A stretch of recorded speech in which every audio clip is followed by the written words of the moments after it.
Hello everyone. In this video, we are going to revise biomolecule in 1 hour, guys. So let's start the chapter. So what is biomolecule? Biomolecule ये जो है वो molecule है, bio plus molecule which constitute a life. ये ऐसा molecule है जो life form करती है। ठीक है, ये सब तो बेकार की बातें हैं। सब molecule like vitamin and minerals जो है ये सब प्ले करते हैं important role and function of organism. अब कार्बोहाइड्रेट्स में आ जाते हैं। कार्बोहाइड्रेट जो है वो उसको हम लोग डिफाइन करते हैं as optically active polyhydroxy aldehyde और कीटोन। आगे जानेंगे पॉलीहाइड्रोक्सी क्या है और compound which produce such unit on hydrolysis. Carbohydrate को ऐसे डिफाइन कर सकते हैं कि ये ऑप्टिकली एक्टिव पॉलीहाइड्रोक्सी एल्डिहाइड या फिर कीटोन है, या फिर वैसा कंपाउंड है जो कि उसको हाइड्रोलिसिस करेंगे तो अपने जैसा कुछ कार्बोहाइड्रेट रिलीज़ कर दे। शुगर जो है वो उसको यूज़ करते हैं घर में, वो सुक्रोज से होता है, मिल्क बनता है। उस कार्बोहाइड्रेट का नाम है सुक्रोज। एंड जो मिल्क है वो उस कार्बोहाइड्रेट मिल्क में जो कार्बोहाइड्रेट रहता है उसको लैक्टोज। जो आपको एग्ज़ाम में आएगा, यहाँ पे एग्ज़ाम में बोलेगा कि कर्ड किससे बना है। कर्ड जो है वो लैक्टोज के एंजाइम वर्क करता है तो लैक्टिक एसिड का फॉर्म करता है। तो लैक्टिक एसिड जो है कर्ड में पाया जाता है। देखिए, एंड जो पहले इसका जो था कि पहले कार्बोहाइड्रेट को कैसे डिफाइन किया जाता था, ऐसे कि CxH2O होल H2AY। ये इसको क्या कहा जाता था गाइज? इसको कहते थे हम सब एक सेकेंड, क्या कहते थे याद नहीं आ रहा, एक सेकेंड। जनरल फार्मूला होता था ये इसको एक सेकेंड गाइज, एक सेकेंड।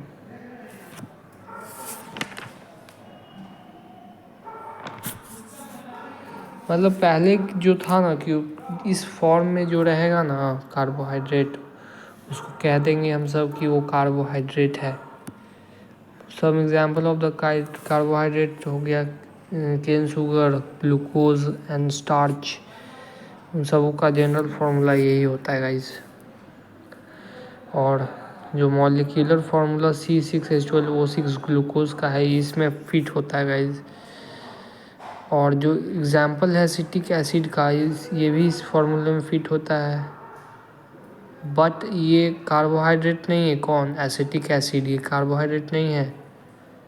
सिमिलरली रैमज़ोन जो कि C6H12O5, ये है रेहनज़ोन। तो ये भी जो है कार्बोहाइड्रेट है, बट इसमें ये फिट नहीं होता। तो हम लोग कौन सा डेफिनेशन लाए कि कार्बोहाइड्रेट बन जाए? तो जो मैंने वो बताया था पहले वाला जो डेफिनेशन, कार्बोहाइड्रेट जो कि ऑप्टिकली एक्टिव है पॉलीहाइड्रोक्सी एल्डिहाइड या फिर कीटोन है, और जो कंपाउंड जो कि हाइड्रोलिसिस होने पे कुछ अपने जैसा कार्बोहाइड्रेट प्रोड्यूस कर दे हाइड्रोलिसिस पे, तो उसको कहेंगे कार्बोहाइड्रेट। ओके, सो क्लासिफिकेशन पे आते हैं गाइस। Classification of carbohydrate. देखिए, मोनोसेक्राइड्स हो गया, ओलिगोसेक्राइड्स, पॉलीसेक्राइड्स। मोनोसेक्राइड्स में अबाउट 20 मोनोसेक्राइड्स जो है उसका हाइड्रोलिसिस करेंगे तो फर्दर कुछ नहीं देगा। ओलिगोसेक्राइड्स को फर्दर हाइड्रोलिसिस करेंगे तो उसमें 2 से लेके 10 मिलेगा। 2 से लेके 10 कार्बोहाइड्रेट्स आपको मिल सकते हैं। बेसिकली 2 से लेके 10 मोनोहाइड्राइड्स। तो मोनोहाइड्रेट्स जो है अबाउट 20 तो ओलिगोसेक्राइड 120। तो जो मेजरली जो ओलिगोसेक्राइड पाया जाता है वो डाइसेक्राइड्स होता है। तो मोनोसेक्राइड्स जो है, डाइसेक्राइड्स को हाइड्रोलिसिस करेंगे तो मोनोसेक्राइड्स मिलेगा गाइस। ठीक है, आगे चलते हैं। ग्लूकोज हो गया। एक सेकेंड, यहाँ पे for example 1 molecule of sucrose जो है वो 2 molecule of glucose and 1 molecule of fructose देता है। एक सुक्रोज, एक ग्लूकोज, एक फ्रक्टोज, ये बीटा डी होता है, ये बीटा, ये अल्फ़ा होता है, ये डेक्स्ट्रो होता है, ये भी डेक्स्ट्रो होता है, ये लीवो होता है। तो ये ज़्यादा लीवो होता है तो नेट लीवो हो जाता है। पॉलीसेकेराइड्स में आते हैं। पॉलीसेकेराइड्स जो कि large number of monosaccharide units को हाइड्रोलिसिस करने पे दे देता है अप्रॉक्स 10,000 कह सकते हैं अप्रॉक्स, लार्ज नंबर यानी बहुत ज़्यादा, 2 से और 10 से तो ज़्यादा ही होगा गाइस। अब आते हैं पॉलीसेकेराइड्स जो है वो जनरली स्वीट नहीं होते टेस्ट में, and they are also non sugars, non sweet नहीं होता गाइस, वो सब स्वीट्स टेस्ट में स्वीट नहीं होता, मीठा नहीं होता, तो नॉन शुगर है गाइस वैसे, नॉन शुगर। और जो है कि कार्बोहाइड्रेट्स जो कि रिड्यूसिंग है या फिर नॉन रिड्यूसिंग, उसको कैसे क्लासीफाई करेंगे, जो फेलिंग्स और टॉलेंस को रिड्यूस कर दे, यानी रिएक्ट हो जाए, मतलब RCOO माइनस बन जाए। एल्डिहाइड ग्रुप रहता है इसमें कार्बोहाइड्रेट्स में, तो वो रिड्यूस होकर RCOO बन जाए, यानी फेलिंग्स और टॉलेंस रीजन टेस्ट दे दे तो उसको रिड्यूसिंग शुगर कहेंगे। अगर नहीं दे पाए तो non reducing sugar. All the monosaccharides whether aldose और कीटोज वो रिड्यूसिंग शुगर होते हैं। मोनोसेकेराइड्स एल्डिहाइड को कंटेन करते हैं, इसलिए एल्डोज। अगर कीटो ग्रुप को कंटेन करेंगे तो कीटोज। देख सकते हैं यहाँ पे जनरल टर्म है, 3 है कार्बन, 3 है ट्रायोज, एल्डो ट्रायोज, कीटो ट्रायोज, ट्रायोज TRIOS ट्रायोज 3 रहेगा। तो अब आते हैं गाइस इस ग्लूकोज का स्ट्रक्चर मैं आपको बना के दिखा देता हूँ गाइस। यहाँ पे एल्डोज का फॉर्मेशन करके बताता हूँ। 1 carbon, 2 carbon, 3 carbon, aldose, double bond H, यहाँ पे OH, यहाँ H, यहाँ H, यहाँ H, एल्डोज। अगर कीटो ग्रुप बनाना है तो यहाँ पे इसको हटा देंगे, H कर देंगे, यहाँ डबल बॉन्ड लगा देंगे, यहाँ हाइड्रोजन लगा देंगे, तो बन जाएगा कीटोज।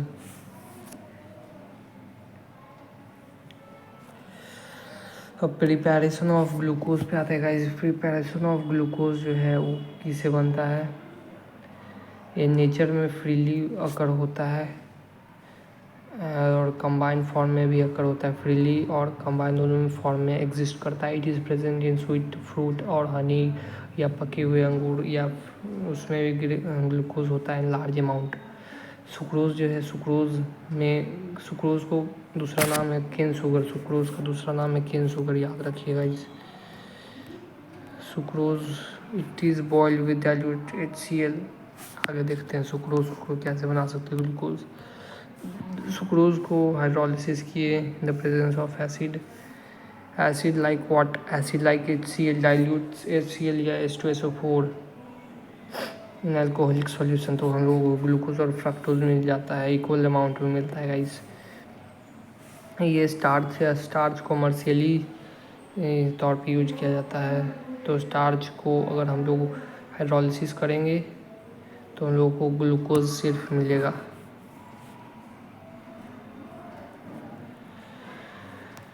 आप देख सकते हैं ग्लूकोज जो है यहाँ पे टेस्ट ऑफ ग्रुप देख सकते हैं गाइस। ग्लूकोज जो है लो हेक्सोज रहता है, इज ऑल्सो नोन हेक्सोज। मतलब क्या गाइस, ग्लूकोज जो है एल्डो हेक्सोज, इसका मतलब 6 कार्बन होगा और एल्डिहाइड ग्रुप होगा, है कि नहीं गाइस, ठीक है। अब जो है इसमें कि it is a monomer of large carbohydrate namely starch and cellulose is probably most abundant organic compound on the earth. ये most abundant organic compound है अर्थ पे. Structure it's molecular formula glucose का ये होता है. प्रोलॉन्ग हीट करने पे कार्बो glucose को ये एन हेक्सेन में बदल जाता है एच आई और हीट के प्रेजेंस में, suggesting that all the atoms are linked in a straight chain. ये हाइड्रोक्सलाइम मैंने आपको पिछले वीडियो में बताया था गाइस क्या होता है. ये रहा कार्बोनाइल ग्रुप. यहाँ से जो H2NOH रहा इसको कहते हैं हाइड्रोक्साइल. यहाँ से H2 निकलता है, NaOH कंबाइन हो जाता है गाइस. तो ये क्या चीज़ का कार्बोनाइल ग्रुप का टेस्टिंग के लिए यूज होता है. कार्बोनाइल ग्रुप का टेस्टिंग के लिए हाइड्रोक्सालाइम का यूज़ होता है. हाइड्रोक्सालाइम NH2OH इसको कहते हैं. फिर यहाँ पे ये बना देते हैं हेमी एसिटल कुछ है करके. Okay, so confirm the presence of carbonyl group. फिर ब्रोमीन वाटर से रिएक्ट करते हैं तो कार्बोक्सिलिक एसिड बन जाता है. फिर एसिटिक एनहाइड्राइड से कन्वर्ट करते हैं, रिएक्ट करके तो ये बन जाता है एसिटिक एनहाइड्राइड. आप जानते होंगे सी डबल बॉन्ड. एक सेकेंड में बता देता हूँ एसिटिक एनहाइड्राइड क्या होता है. ये एसिटिक एनहाइड्राइड हो गया गाइस. अगर आप फर्दर ऑक्सीडेशन करेंगे विथ नाइट्रिक एसिड HNO2 या HNO3 होता है guys nitric acid as well as gluconic acid. तो अगर आप ऑक्सीडेशन करेंगे तो CHO ग्रुप रिड्यूस होकर COH, अल्कोहल भी रिड्यूस होकर COH बन जाएगा गाइस, देख सकते हैं. अगर आप माइल्ड करेंगे तो सिर्फ ऊपर वाला होगा, अगर स्ट्रॉन्ग ऑक्सीडेशन करेंगे तो दोनों हो जाएगा COH. ये ग्लूकोज का स्ट्रक्चर हो गया गाइस. फिशर डायग्राम है. Fischer after studying many of properties gluconic acid is represented as to correctly represented. ये जो है करेक्ट है रिप्रेजेंटेशन. ये ग्लूकोनिक एसिड का है. ग्लूकोनिक एसिड का ये है गाइस. उसके बाद ये है तीसरा का सैक्रिक एसिड. सैक्रिक एसिड हम लोग आगे पढ़ेंगे गाइस. सैक्रिक एसिड यानी दो. सैक्रिक एसिड आगे नहीं पढ़ेंगे. बेसिकली सैक्रिक यानी दो कार्बोक्सिलिक एसिड जुड़ा हुआ इसी को बोलते हैं. तो ये करेक्ट फॉर्म है किसका,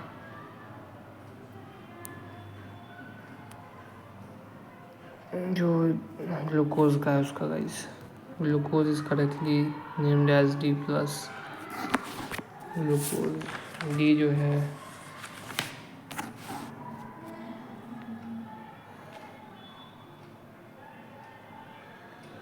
D जो है tell about the configuration can be said by observing the structure. यहाँ पर स्ट्रक्चर को देख के बता सकते हैं कि D जो है या फिर D है या फिर L है.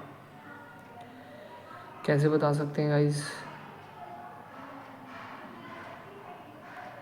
जो सेकेंड वाला जो लास्ट कार्बन है, उसका जो OH देख सकते हैं, ये OH अगर ये राइट साइड में रहेगा तो D लिख देंगे, अगर लेफ्ट साइड में रहा तो L लिख देंगे. OH ग्रुप सेकेंड नंबर पे कार्बन वाले पे.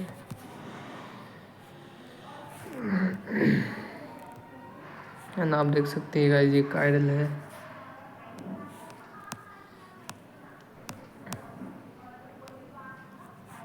देख सकते हैं गाइस ये प्लस और माइनस जो है आप नहीं बता सकते गाइस. डेक्स्ट्रो है ये बिलोंग करता है डेक्स्ट्रो और लीवो यानी रोटेशन को बताता है. आप एक्सपेरिमेंट से सिर्फ देख सकते हैं. तो यहाँ पे D है यहाँ पे डेक्स्ट्रो है. ये यहाँ से साइक्लिक स्ट्रक्चर जो है ग्लूकोज का उसका पता चलता है guys. Despite having the aldehyde group, जो ग्लूकोज है वो सिप्स टेस्ट नहीं दे पाता है, जो ग्लूकोज है वो सिप्स टेस्ट नहीं दे पाता है गाइस। एंड वो hydrogen sulphide addition product with NaHO3 नहीं कर पाता है, ठीक है गाइस। तो इसी कारण से वो उसको पता चलता है कि वो फ्री जो CHO ग्रुप है फ्री नहीं है ग्लूकोज में, क्योंकि सिर्फ टेस्ट नहीं दे पाता है और हाइड्रोजन सल्फाइड एडिशन प्रोडक्ट नहीं दे पाता है विथ NaHO3। और वो हाइड्रोक्सिलाइम जो कि NH2 NaOH ये है, इसके साथ रिएक्ट नहीं कर पाता है क्योंकि फ्री ही नहीं है उसका aldehyde group, absence of CHO group, यानी CHO ग्रुप कहीं पे बाइंड है, बॉन्ड बनाया हुआ। Glucose is found in 2 form, alpha एक beta form. Alpha beta form आगे बताएंगे गाइस क्या होता है।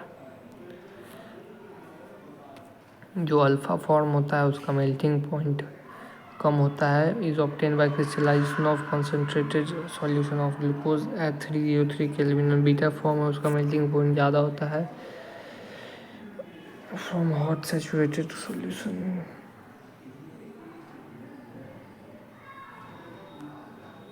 देखिए ऐसा CHO ग्रुप फ्री नहीं है गाइस। 5 नंबर वाले कार्बन से ऑक्सीजन जुड़ा हुआ है, देख सकते हैं, इसका वो चीज़ पे जाके अटैक कर देता है।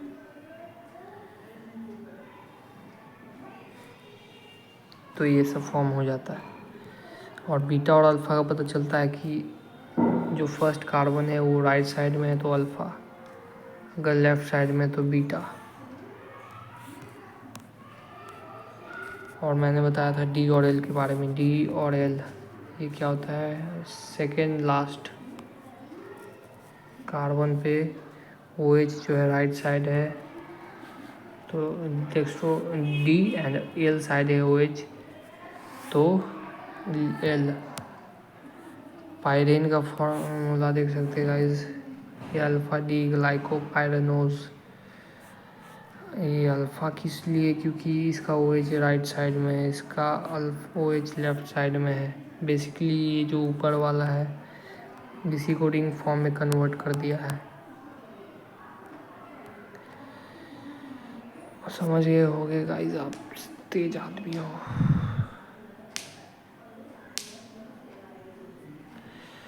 इसका बेसिकली आपको स्ट्रक्चर आना चाहिए गाइस। तो बेसिकली वो जो था CH2OH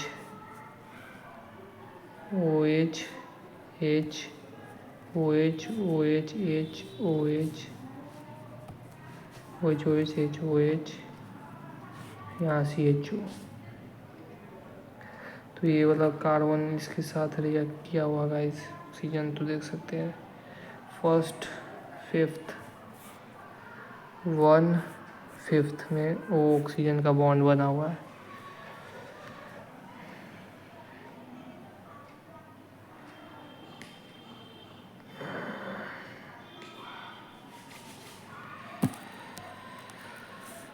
ग्लाइकोपाइरेनोज फ्रक्टोज जो है इम्पोर्टेंट, इस फ्रक्टोज में होता है गाइस क्या, कीटोन ग्रुप। सेकेंड वाला जो है कीटोन ग्रुप होता है।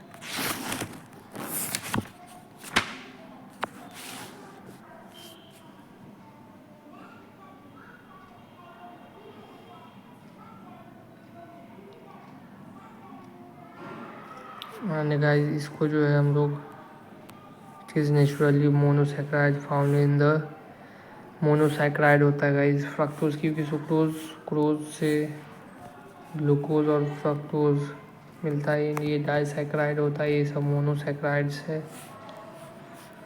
तो यहाँ से हम लोगों को मिलता है गाइस, पाया जाता है फ्रूट्स में, हनी में, वेजिटेबल में, प्योर फॉर्म में as a sweetener. Most important keto है हेक्सोज ग्रुप, यहाँ पे 6 कार्बन है और कीटो ग्रुप है। जो फ्रक्टोज है उसका मॉलिक्यूलर फार्मूला ये होता है C6H12O6, दोनों का सेम होता है ग्लूकोज और फ्रक्टोज का। एंड ये डी है इसलिए क्योंकि राइट साइड में है। आगे चलते गाइस, यहाँ पे क्या होता है, यहाँ पे जो सेकेंड वाला कार्बन है जो कि कीटोन वाला कार्बन और 5 नंबर कार्बन के बीच में ऑक्सीजन का बॉन्ड फॉर्मेशन होता है फ्रक्टोफर्नेओस बीटा या अल्फ़ा। बीटा आप जानते ही होंगे किस लिए लगाया है, अल्फ़ा किस लिए लगाया है। OH देख सकते हैं गाइस कहाँ पे, OH जो है, एक सेकंड सॉरी, OH जो है फर्स्ट कार्बन पे राइट साइड में है।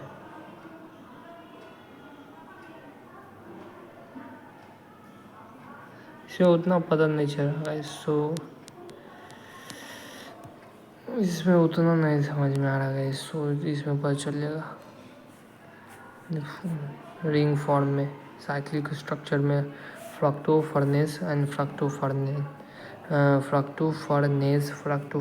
इसका नाम है अल्फ़ा, ये बीटा, ये इसका OH लेफ्ट साइड में अल्फ़ा सॉरी बीटा, इसका OH राइट साइड में अल्फ़ा एंड कार्बन फिफ्थ पे OH इस साइड में, तो D इस साइड में भी D OH।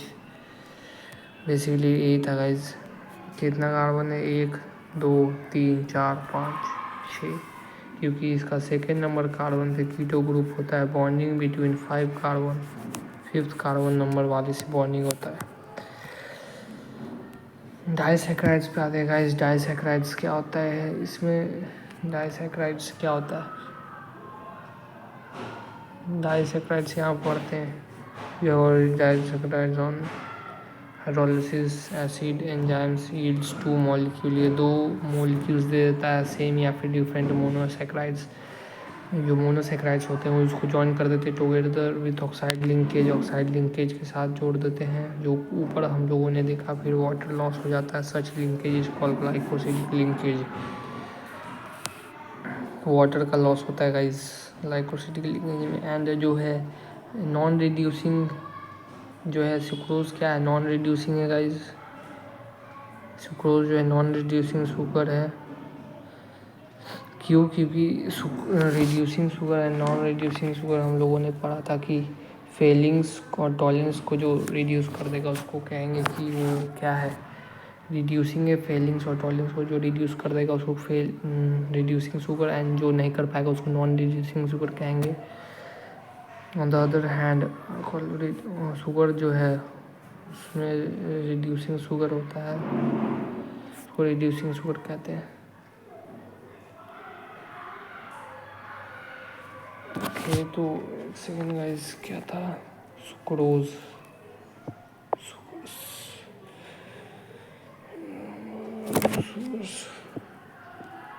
Tending free function, और जो ये भी है गाइस कि फ्री कौन रहेगा, जो CHO C double bond H, इसका जो C double bond O group जो है ये फ्री रहेगा, तभी तो ये टॉलरेंस और फेलिंग सॉल्यूशन को टेस्ट दे पाएगा।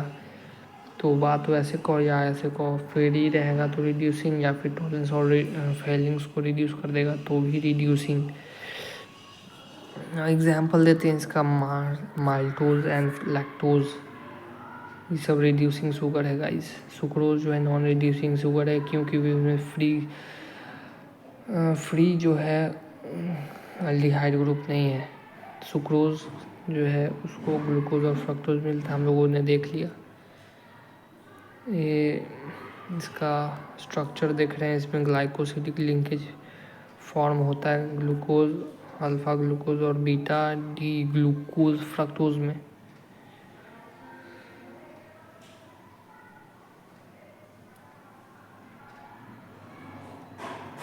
जो ओवरऑल होता है, ये जो सुक्रोज रहता है वो डेक्स्ट्रो रहता है, जो ग्लूकोज रहता है वो भी डेक्स्ट्रो रहता है, फ्रक्टोज जो होता है वो लीवो रहता है। तो ओवरऑल जो है लीवो हो गया, क्योंकि फ्रक्टोज ज़्यादा लीवो ग्रुप होता है। माल्टोज पे आते हैं गाइस। माल्टोज क्या है, डाइसैकराइड है, जो कि फॉर हाइड्रोलिसिस होने पे ग्लूकोज मिलता है गाइस। हम लोगों ने अल्फ़ा बीटा का बात कर लिया है, क्या होता है बेसिकली। OH फर्स्ट कार्बन पे कहाँ रहता है, फर्स्ट कार्बन, या फिर कह सकते हैं आप फंक्शनल ग्रुप कार्बन वाले पे। OH जो है कहाँ रहता है, या फिर देखो कार्बन 2 पे है तो कार्बन 2 से पता करेंगे अल्फ़ा बीटा। अगर CHO है जो तो बेसिकली वो कार्बन 1 पे रहेगा, तो OH ग्रुप लेफ्ट है या राइट है तो पता कर लेंगे कि बीटा है या अल्फ़ा। माल्टोज जो है वो ग्लूकोज देता है। दूध में कौन सा एसिड पाया जाता है? Lactic acid. Lactic acid curd में पाया जाता है, सॉरी गाइस, कर्ड। मिल्क में पाया जाता है, मिल्क में लैक्टोज पाया जाता है, कर्ड में लैक्टिक एसिड होता है। यहाँ से लैक्टोज को हाइड्रोलिसिस करेंगे फाउंड इन मिल्क, तो beta D galactose, beta D glucose, lactose and glucose मिलता है guys. Lactose and glucose, beta D electrons and beta D glucose lactose की हाइड्रोलिसिस से। कार्बन 1 एंड कार्बन 4 के बीच में लिंकेज होता है गाइस। इसमें लिंकेज कहाँ होता है? कार्बन 1 और कार्बन 4 पे। एंड बेसिकली सुक्रोज को इन्वर्ट शुगर भी कहते हैं, क्योंकि ये जो है दोनों इक्वल रेशियो में फॉर्म होता है एंड ओवरऑल जो है लीवो बन जाता है, पलट जाता है। जो प्रोडक्ट होता है वो इन्वर्ट शुगर बन जाता है, नेम उसको इन्वर्ट शुगर कहते हैं। पॉलीसेकेराइड्स जो कि 200 से 1000 स्टार्च पॉलीसेकेराइड जो है लार्ज नंबर ऑफ मोनोसेकेराइड्स को कंटेन करता है। उस joint together by the glycosidic linkage, क्योंकि ऑक्सीजन के बीच में बॉन्ड रहता है एंड लॉस ऑफ वाटर होता है। Mainly act as a food storage corn starch.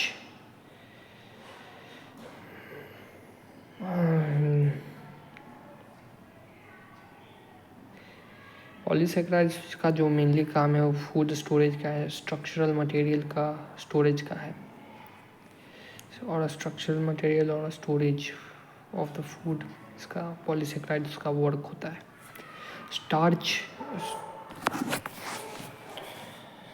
Starch में गाइस अमाइलो होता है, अमाइलोपेक्टिन होता है। अमाइलो जो होता है अमाइलोज जो है वाटर सॉल्यूबल है एंड अमाइलोपेक्टिन वाटर इनसॉल्यूबल है। 15 से 20% स्टार्च में पाया जाता है अमाइलोज, एंड अमाइलोपेक्टिन 80 से 85% स्टार्च में पाया जाता है अमाइलोपेक्टिन। एंड वाटर सॉल्यूबल कौन है? अमाइलोज है। वाटर इनसॉल्यूबल अमाइलोपेक्टिन है। कार्बन 4 कार्बन 1 के बीच में ग्लाइकोसिडिक लिंकेज या अल्फा लिंकेज अमाइलोज में कार्बन 1 और कार्बन 4। और अमाइलोज जो होता है गाइस वो लॉन्ग अनब्रांच्ड चेन होता है, ब्रांचेज नहीं होता है, ऐसे स्ट्रेट जाता है। C1 एंड C4 के बीच में लिंकेज होता है गाइस। अमाइलोपेक्टिन में ब्रांचेज होता है गाइस। C1 और C4 के बीच में लिंकेज होता है, चेन बनता है C1 और 6 के बीच में।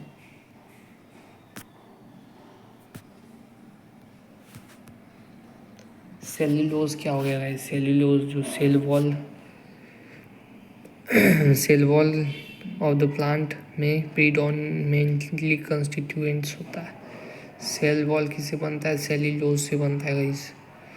सेल्यूलोज का जो स्ट्रक्चर देखेंगे तो सेल्यूलोज जो है स्ट्रेट चेन है गाइस। सेल्यूलोज अकर्स प्लांट में पाए जाते हैं। बेसिकली आप कह सकते हो स्टार्च का भाई जो है, ब्रदर सेल्यूलोज है। एंड इसमें गाइस लिंकेज किसके बीच में होता है? Beta D glucose C1 C4 के बीच में होता है। C1 C4 के बीच में होता है गाइस। C1 C4 1 2 3 4।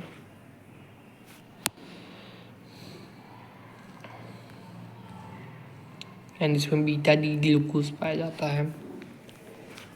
कार्ब्स जो होते हैं गाइस वो ग्लाइकोजन में स्टोर होते हैं। Carbs stored as glycogen in the animal body guys. Glycogen जो है कार्बोहाइड्रेट्स स्टोर्ड होता है इस एनिमल बॉडी में एज अ ग्लाइकोजन। ये एनिमल स्टार्च कहते हैं ग्लाइकोजन को, because it is structure similar to amylopectin rather more highly branched. Highly branched होते हैं। Amylopectin is present in liver. ये ग्लाइकोजन ज़्यादातर लीवर में पाए जाते हैं, मसल्स में, ब्रेन में पाए जाते हैं। ग्लाइकोजन का काम क्या होता है? कार्बोहाइड्रेट को स्टोर करता है एनिमल बॉडी में। व्हेन द नीड ग्लूकोज, जब बॉडी को नीड होता है ग्लूकोज का, तो एंजाइम जो है ब्रेक कर देता है ग्लाइकोजन को ब्रेक करके ग्लूकोज फॉर्म करता है। कौन एंजाइम? ग्लाइकोजन जो है ईस्ट और फंगी में भी पाया जाता है। कार्बोहाइड्रेट को जो स्टोर करते हैं as a glycogen in animal body. Importance of carbohydrate क्या होता है?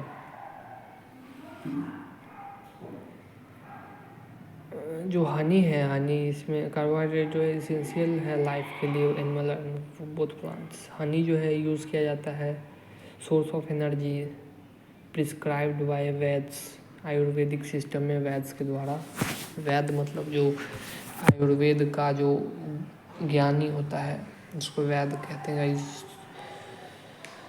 तो आयुर्वेदिक सिस्टम ऑफ मेडिसिन में वैद बोलते हैं कि इंस्टेंट सोर्स ऑफ एनर्जी जो है हनी है। मतलब आप हनी खाएगा तुरंत आपको एनर्जी मिल जाएगा। Carbohydrates are used as storage molecule as a starch in plant and glycogen in animals. Carbohydrate जो है वो यूज़ किया जाता है स्टोरेज मॉलिक्यूल के तौर पे in starch, sorry as a starch के तौर पे जो है स्टोरेज मॉलिक्यूल, कार्बोहाइड्रेट को स्टोरेज मॉलिक्यूल की तरह यूज किया जाता है एज प्लांट में स्टार्च के फॉर्म में एंड ग्लाइकोजन एनिमल के फॉर्म में। इन दोनों में स्टार्च में भी स्टोर होता है कार्बोहाइड्रेट एंड ग्लाइकोजन में भी कार्ब्स स्टोर होता है एंड उसको एंजाइम ब्रेक कर देता है। ये ईस्ट और फंगी में भी पाया जाता है। Cell wall of the bacteria and the plant जो है वो भी सेल्यूलोज से बनता है। सेल्यूलोज का सेल का जो है सेल वॉल का कंस्टिट्यूएंट कौन होता है? सेल्यूलोज होता है। We will furniture etcetera from cellulose, ये सब। तो नेक्स्ट वीडियो में आगे पढ़ेंगे गाइस।